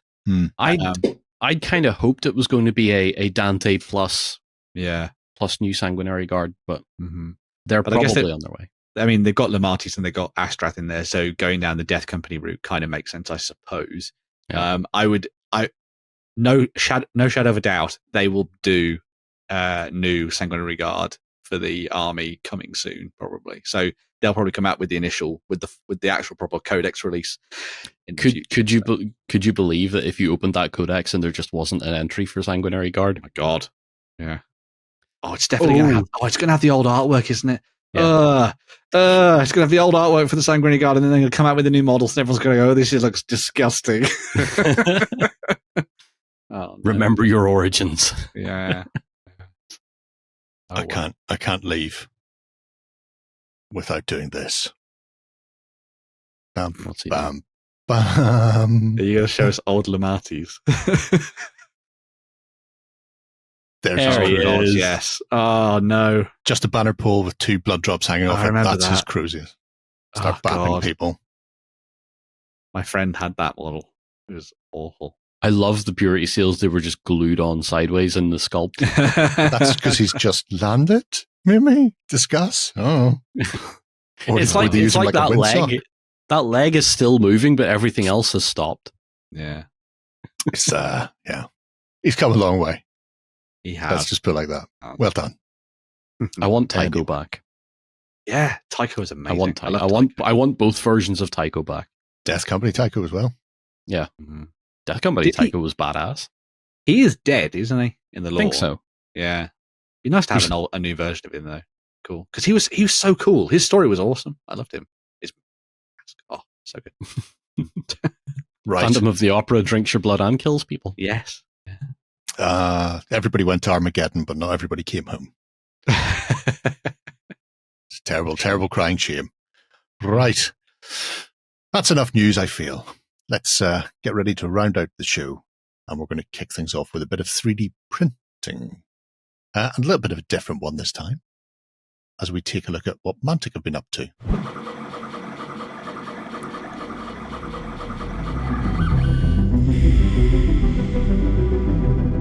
All right then. So Mantic Games have been over lurking around in MyMiniFactory and starting up a frontier for Deadzone. Now, this is interesting for several reasons. One, obviously Deadzone's been going for a long, long time. And two, all of a sudden, we've got a big bundle of stuff coming solely in a digital format for people who may be interested in getting into Deadzone. So it's not a crowdfunding campaign. This is essentially a here's Deadzone. Are you unaware of it? Well, maybe now get into the game. So Deadzone is a 28mm skirmish game that uses no measuring tools, bar counting boxes. It's played on an 8x8x8 grid. And all you have to do is see how many boxes away somebody is from you. Couple of things that have come out of this, though, that'll be very interesting for some people is the game itself has been going for a while. There are multiple factions. There are very interesting teams that they've added into this, none of which I'd seen before. So I had to go to the Mantic Companion app and poke it with a stick to see what was actually going to be involved. But we'll get onto those in a moment. So the frontier itself has been unlocking some stretch goals. There are now multiple factions available, multiple teams available, because they're a bit of a blend when you get in there. It also has a set of terrain as well. So you can either go in and get everything. So that's all the strike teams plus all the STLs for the terrain as well. Or you can just go in and pick up the figures. Or you can just go in and pick up the terrain. These are all compatible / they are the terrain pieces from the terrain crate. So if you've got those, they are 3-inch square pieces that clip together, which means if you've already got stuff, you can then pick up the individual components that you're after to expand specific things. Right. The strike teams here are, again, a mix of models. So we'll get into it in a moment, but they've put together things that have come from some of the more recent ranges alongside some of the older stuff. So the very first strike team are nearly all Star Saga sculpts from that board game, which is why I went, hang on a minute, that's not a Deadzone faction. So as you can see here, you've got mix of people from Star Saga, a whole bunch of goblins plus friends. This picture does it a disservice, by the way, because those two models, the Stumpbot and Bolts at the top, are absolutely huge. They're like dreadnought sized compared to other things which are goblins, whereas here they all look kind of the same size. There's the Enforcer set. Again, heroes from a whole host of things from previous iterations of Deadzone and Firefight, alongside people from the likes of Star Saga, and then some of the new sculpts as well. So at the moment there are 6. He wants to say 1, 2, 3, 4, 5. Yeah, six unlocked up to and including the Nameless, which again, massive gribbly monsters. All the terrain from the core sort of sets are available, and then the digital rules as well. But since then, they've been unlocking other parts of like the industrial sets, which are good. Things like conveyor belts and pipes and additional contraptions for adding detail to the outside of your terrain are not far away from being unlocked.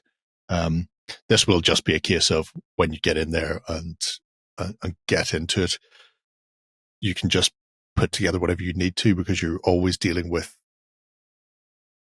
3-inch or half-size sections. So things will fit immediately into cubes, so you can build up your terrain in any way, shape, or form, or decorate it. So there we have the Arius contract, which was the first set of scenarios for Star Saga, or Star Saga. The Arius contract was its subtitle. So you can see here they've used the fact that these are more modern sculpts that have been done, CAD designed, to make them more accessible. Also, he's fantastic in Deadzone in your regular Forge Father army anyway. Just throwing that out there. And Wrath is his comeback. But yeah, interesting set of figures. So I went across to the companion app because it is my way. Have I named anything? No, I haven't. That's okay. Sometimes I name things abusively and funny, but I haven't. So we're okay there. So they've already added these to the companion app. So Nuts and Bolts, Surge and Destroy, the Eris Contract, the Hand of the Seven, and the Teresia Revolutionaries. We'll come back to them in a moment. But we can go in and see that the faction is a predefined blah, blah, blah, blah, blah. Okay. You're not going to let me do that, are you? Can we quick create that? There we go. Okay. So I can't preview. This is terrible. So these are essentially pre-constructed lists. So unlike Deadzone, where you go in and you list build, these to get people involved in Deadzone are a specific set. So this is your strike team. Okay. You've got a 200-point strike team. You don't need to vary it. This is how it comes. Obviously, it means you can go in later on and play around and tweak things a bit more if you fancy it. So Bolts is one of the massive goblin machines. Ugg the Hulk is a delightful fellow. He's one of the ogre style models. But when you're playing Deadzone anyway, this is everything comes like this. So you've got a speed. If you move 1 cube at a time, that's 1 action. Or if you want to move the second higher number, that's both of your actions for that turn. Ranged fight and saves are all numbers on a D8. Armor value, if they have any. Size for fitting in cubes, because you're limited to how many things can fit in a cube. The health points, how much damage you can take before you fall over dead, and then the weapon underneath. So this is interesting that they've decided to go with introducing people to Deadzone by pre-constructing these lists. So that you're not having to go, well, it's a totally new game. I don't know, do I want those or do I want these, or how many of those should I be printing? Should I be printing 5 of Attics? Because they're, if it was a Vermin list, for example, you'd be looking at it going, well, I want a load of Vault Runners and I don't really care about Malignance or whatever it happens to be. Here, you're just going, you just print it out. You print out the strike team and you've got a full team. 200 points, they're done, dusted. Everything you need is available, and here's how they play together. The Hand of the Seven, obviously, everybody's favorite. The Council of Seven look after us all. Don't worry about it. So the summer of sci-fi for Mantic has been a big push on Firefight Deadzone. and expanding things. We've seen a bit of it with Maison Labs and the introduction of the Night Stalkers into the Warpath universe. There is a global campaign coming. A few weeks ago / a month ago, there was the Maison Labs thing that introduced the Night Stalkers, and it was set on a particular world. And in that, there was the potential to hack the system via somebody from the outside. That is being combined with the upcoming Theresia campaign, which will therefore introduce the rebels as a big thing in the storyline again. And this is why we have the Theresia Revolutionaries. So there is an upcoming global campaign that will tie these guys to Firefight Warpath universe, and make it more of a focus on the rebels. So I'm expecting to see great things from the rebels in the future.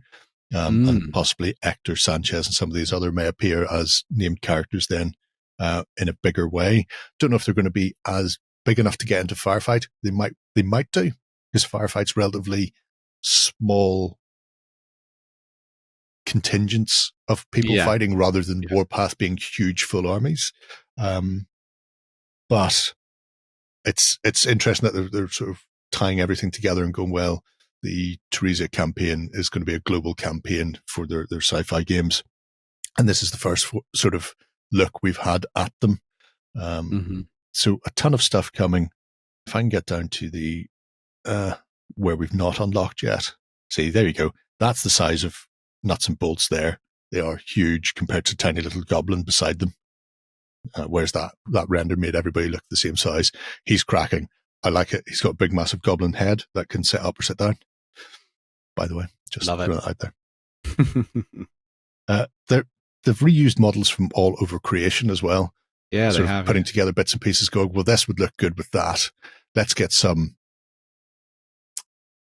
Star Saga miniatures alongside some Dreadball support characters like Medibot and stuff, or Dreadball Extreme, all Star Player, and go, right, well, these now become this little faction of weird revolutionaries or robots or whatever it happens to be. So they've been hunting through to make up a very eclectic mix of things that come together. I think they're trying to bring Blaine back as well, aren't they, with his companion? Oh, yes. Yeah. Yes, they really are. And he is tied to the Terrius campaign. So okay. Blaine is coming back in a big way, which is why I'm trying to get past these unlocks. There we go. So the industrial pipe set is, by the way, is a cracking set of terrain. Even if you just pick up the plastic version, let's face it. But there's the Sector P strike team hasn't been unlocked yet, but that's Maison Labs. That's Plague and humans doing terrible Plague things. I see. Conveyor belt can go away. And then there's strike team Blaine's Entourage, and that contains things like the Ogre with the massive Ripper gun. That's the new Blaine. He's available to pre-order as a physical model now. If you haven't already, I have. But surprise, because it's been announced that campaign is coming. Nice. It has been announced. Nice. That's how I know. Yes, it's been announced that campaign's coming, and if you want to pick up Blaine as a physical product, if you don't do the ones and zeros, then you can pre-order them. Cool. However, if they get far enough up here in the next few weeks to unlock that, then that model will be available for people. And Blaine is Mantic's interdimensional traveler, shall we say. He has appeared in everything from Kings of War to Vanguard to Deadzone to Firefight in the past. He pops up here, there, and everywhere. The fact that Night Stalkers are now in just goes to show he's not the only one. But he's kind of the Mantic poster boy who's been bouncing around. So it'll be interesting to see what part he takes narratively, because he's always kind of been, he's just a fun little thing that they've included in Kickstarters in the past as, an exclusive. But the fact that he's now going to be available and tied to the campaign possibly sets him more definitively in the Warpath sci-fi universe than just being somebody who occasionally will pop up. He was used as the contractor for the Star Saga Eris contract, where he was the one sending people in to do things, mostly to annoy Maison Labs and steal stuff. But they have apart from the Frontiers campaign here, they've announced that Deadzone is getting language packs for Spanish and Italian and French, I want to say. Or it might already be in French soon as well. So this is an ideal opportunity for people who are interested in getting into Deadzone, but have wanted a language pack of their own, a set of the rules in their own language without having to worry about the complexities of trying to work out English, because sometimes rule sets are difficult enough at the best of times without reading in a foreign language. Yeah. So this will hopefully open it up to people who are going, well, maybe, but then I don't want to be ordering a physical box from shipping from wherever to come to me in wherever I happen to be, because obviously having it in those multiple languages will mean it's more accessible for people in South America, say. And I know shipping to South America is always a pain for anyone. And some companies won't even ship to the likes of Argentina. So being able to go, well, I can grab a Spanish or Portuguese or whatever it happens to be language pack. I don't think they're doing Portuguese yet, but they might. And then get the digital files. The only thing you're missing at that point is something to play it on. And like I said, it works on a 2x2 grid, split into 3-inch cubes. So you can do that quite handily. And then your game works off D8. And then you need a set of D6 to use as command dice. But even if you don't get the physical ones, you can just transpose a standard D6 across to that, because there are no duplicate symbols on the dice. So you can do that very handily, or pick up blank dice. Everybody should always have blank dice for games like this, if you fancy playtesting. So there's a few videos in there to explain what Deadzone is and how the game plays. Go and watch the Way to Fire ones. They're cracking. Or I mean, you could watch Mantic's own one, but watch that. Hashtag Deadzone is life, and see how things pan out for you. But interesting that they've started going in a big way into MyMiniFactory to show people what the system's like. Obviously, they've been doing the Mantic Vault for a little while now, which has been their own STL range specifically for subscribers on the Mantic companion. But they've moved from there into sort of a wider audience with MyMiniFactory, and then they're using this Frontier launch to push Deadzone and their sci-fi range in a different way. So when they announced it, I thought, it's going to be STLs of X, Y, and Z. But they've always said that they want to keep STLs as a supplement to their own physical range, and not have it rather than the required. Yeah, not have it replace. And by doing the pre-built 200-point strike teams that are totally unique, so it's not a marauder list. It's that nuts and bolts goblin one, or it's not a enforcer / pathfinder set of figures. It's specifically the Council of Sevens. Interesting folks that they've sent out to deal with people. Then it gives them the opportunity to introduce people without just cannibalizing their own core sales, I suppose. And then if people like it, then they can go and grab whatever they want to from wherever else. Presumably they will, in time, open up some of the other bits and pieces as well by the STLs. But yeah, I'm excited to see that.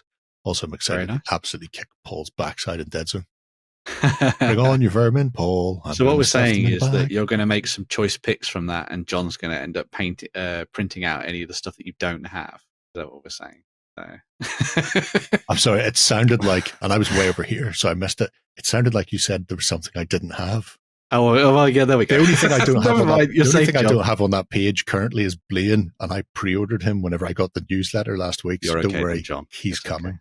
Okay. Yeah, I've seen it for a while. The nice thing is I can field all of that, which is great. There we go. Yeah. So we could potentially play out some games.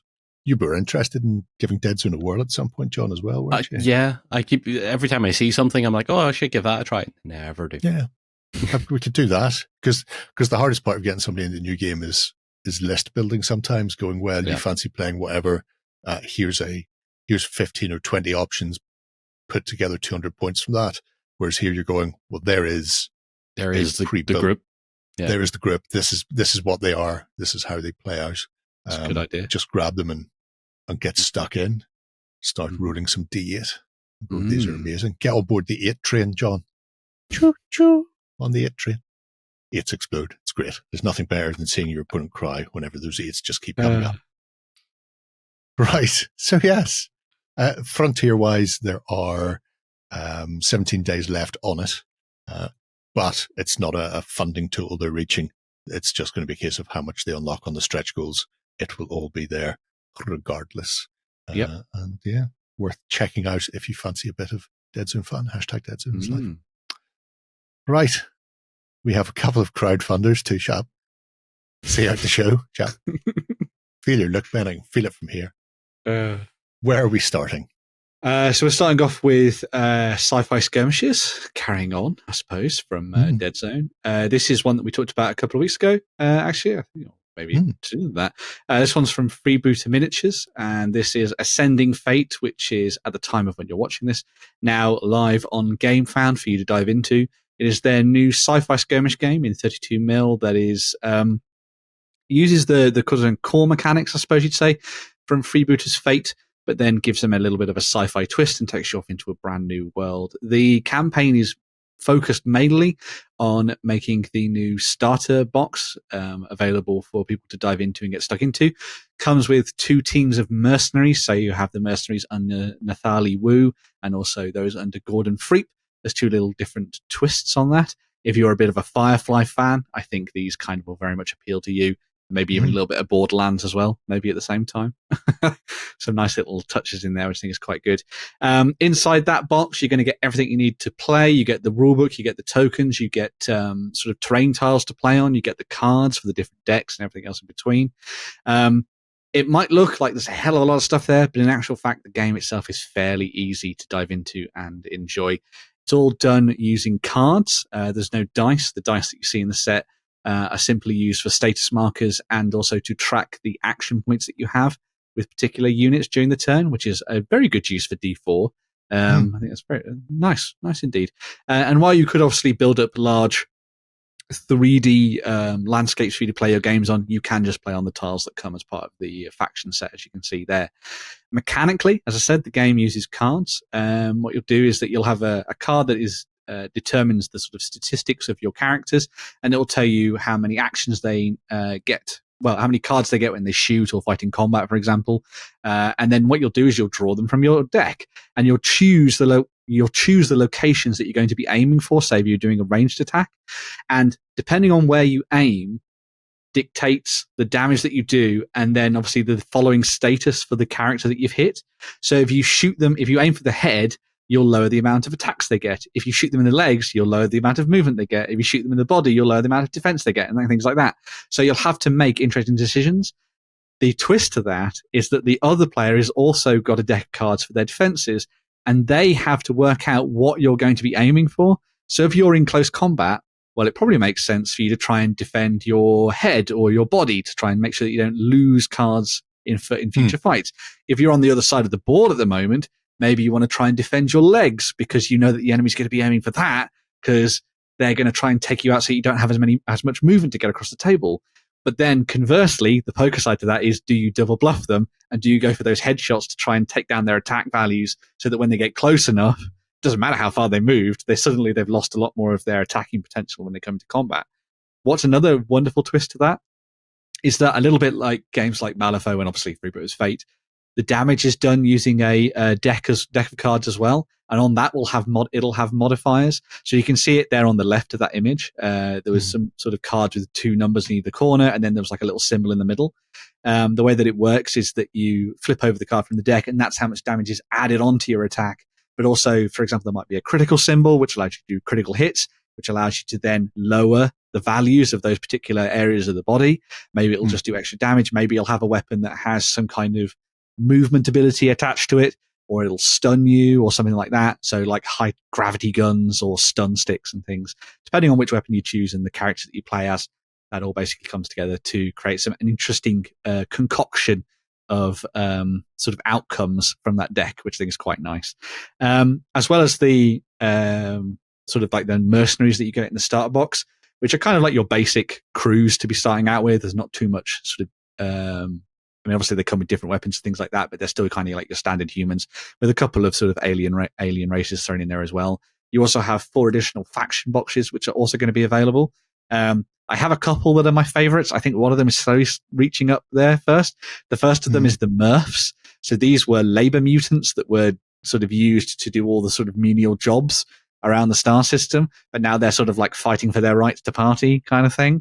And so you get a whole bunch of like little tiny gremlin folks alongside guys with multiple arms and things like that who are rushing out to kick ass and take names. They're kind of up there as I think they're silver at the moment, but my gold, very fitting for the Olympics, my gold faction, I think, are the Arvingers, who are like space Vikings. And they are like going around raiding stuff. They don't really have a home planet. They go around just burning things down and stealing whatever they can. They have abilities to influence the fate card deck. So, that deck I was talking about, which you flip to do damage and stuff. They can modify where cards appear in that deck, so they can make things work better for them and things like that, which I think is quite nice. You've also got the Complex, who are effectively your space cops. For want of a better word. So if you wanted to be like the goody two-shoes of this universe, you can throw your lot in with them. They have the ability, because they're well ordered and they're well trained and well drilled, they can give out orders to have free activations. So you can get more out of your troops if you're within the vicinity of the captains and stuff as you're in your gang. And that kind of gives you that really nice combined arms effect, which I think is quite nice. And then last but not least, you have the Andan, who are tribal warriors that give off that kind of Horizon Zero Dawn / elves vibe. They are nomads of the galaxy. They have no means of transport through spaceships and things like that. But what they do have access to is teleportation abilities. And so they don't all start on the tabletop when you start playing. Maybe 2 or 3 of them will. And then throughout the game, they'll teleport on in different locations and they'll fight the enemies and things like that.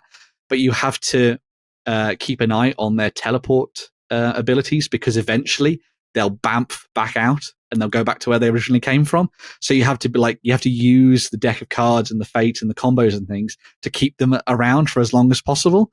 Because if you're like, you could all throw in and you could do loads of damage and they all vanish, and then your leader just gets beaten to death with sticks, which I thought was quite cool.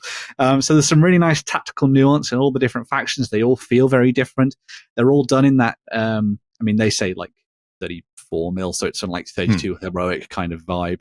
The models look amazing. If you've seen anything from the likes of Freebooter miniatures and Freebooter's Fate in the past, they do really nice characterful sculpts, and these ones continue with that vibe.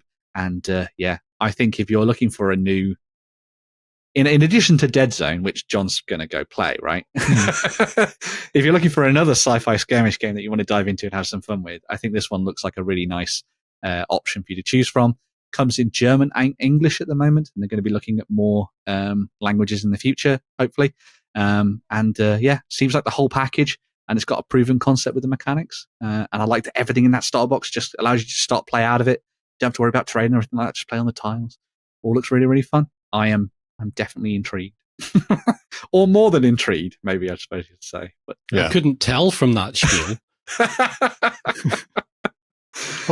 Beer and Pretzel have done a review. That's good. That's a cracking channel. Does mostly in German, obviously, but there you go. He will occasionally do stuff in English, or at least English subtitled. Yeah. So it's well worth having a nosy at if people want to find out more.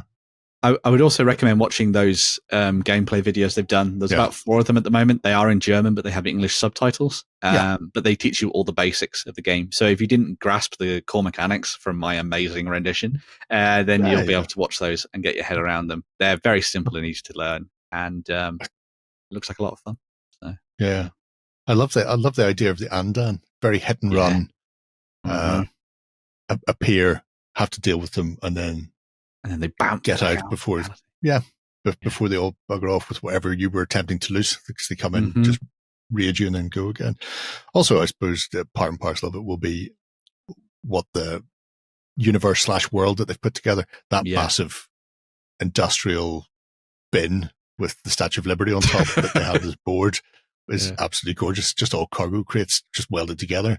But presumably you're not just playing on one world, you're playing wherever you want in the galaxy, so you can it lends itself to whatever you want to put together, or your existing range of terrain as well.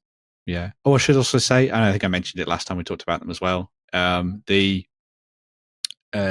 campaign, the starter box comes with a learn to play campaign in it, so it'll teach you the mechanics slowly as you get into it, which I think is always a great idea. Something a lot of other game companies have been doing recently. And if you want even more information about the different factions and the different characters within the factions, the folks at Freebooter Miniatures have been putting together some fun sort of breakdowns of the characters and their play styles over on Facebook. So I'll put the link down below so you can go and check that out.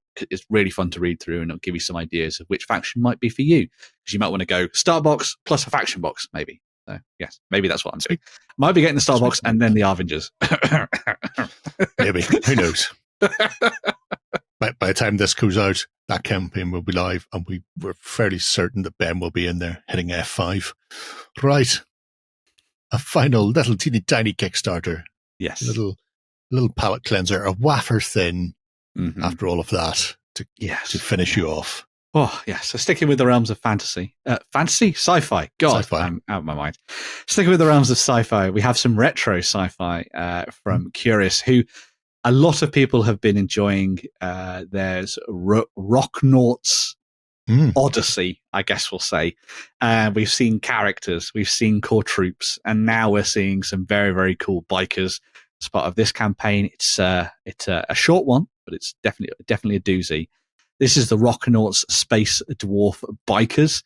And as you might have imagined, it allows you to add some badass Space Dwarf Bikers into your old Hammer-style armies, of which there is quite a lot of minis out there now from Curious for you to dive into and pick up. I think Sundancer's got quite a few of these, I think. Yes. Has he? Yeah. Yes, he has. I might have to steal them from him if we ever meet him. Anyway, so they are led, these bikers, by the mighty Tearstorm biker Rockthane, who is your badass leader for this little tiny squad, alongside the Tearstorm biker troopers for dropping it into your Space Dwarf army. Again, amazing retro feel to them, big chunky models, over the top nature, plaster them in poppy colors, give them a goblin green base, away you go. Dry brush with yellow, of course, for that full effect. You also, these are all finely cast resin miniatures, so if you can pick those up, that's the material you're going to get them in. No ones and zeros here. And then if you're looking to add to this, they've also thrown in some new Röknauts Space Dwarf infantry as well, because they went down so well last time. You get the Rockthane Charnock Echo Geld that can be dropped into your games as a new trooper, alongside some Röknaut troopers with worm bolter rifles, which is very cool, and a Röknaut trooper with a plasmic destructor. God, I love sci-fi naming convention. So yes, all of the bikers and those additional resin troops are available as part of this campaign. And if you're somebody who's already got their hands on some Röknauts, I can imagine that this is just going to be an automatic buy-in for you to get your hands on some additional miniatures to give yourself some speedy options, shall we say. But yes, very cool. They're cracking. They are amazing. Do I need a tiny little Röknaut army? Technically, no. The answer is no, yes. but everything else says yes. Yeah. Yes, exactly. I should just run them as Forge Fathers and Deadzone. You Then could, I only easy. need. Boston. Yeah. That in and of itself, right there, is probably more than I need for Deadzone. Yeah. Just have the two squads and then the bikers, Perfect. and then I can pick and choose. Mm-hmm. Paul would love that, wouldn't you, Paul? Paul? But yeah, absolutely cracking. There we go. See, Forge Father, Röknaut. It's like it's made for it. I like how they've done that as well. Going, want to know what size they are, in case you're wondering. They're this size. Always handy. Always handy. Classic. I had him. He was a great trooper. I don't know where any of my squats went.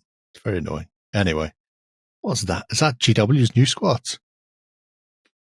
Which one are you pointing at? Yes, that's one of the Necromunda squats. Yes. Yeah. Mm-hmm. It looks human-sized compared to all the space dwarves. Do they know what size dwarves are? Lower gravity, but more okay. growth hormones. Yeah. He's so big. You're not dwarf. Just wait until you see the Leagues of Votan. There we go. No, can't make me. Anyway, yeah. Lovely little set of bikers.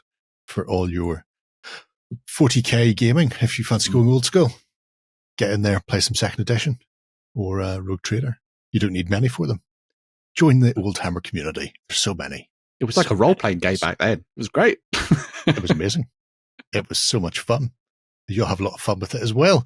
There are 7 days left. You've got a whole week to join in the Röknauts, and already funded, as is always the way. Right, that wraps us up for another week. You can join us again on Sunday morning for our Cult of Games show, where Ben and John and myself will be wettering hobby, ours and yours. And if you're not already a cultist, you can join us for a 30-day trial over at OnTableTop.com. Otherwise, we shall return here next Friday night for more of the same. Until then, have a great week of gaming. Bye-bye. Go ahead and check out our other content on screen now. And while you're at it, why not hit subscribe and remember to ding our dong. Go on, you know you want to click it. Go on.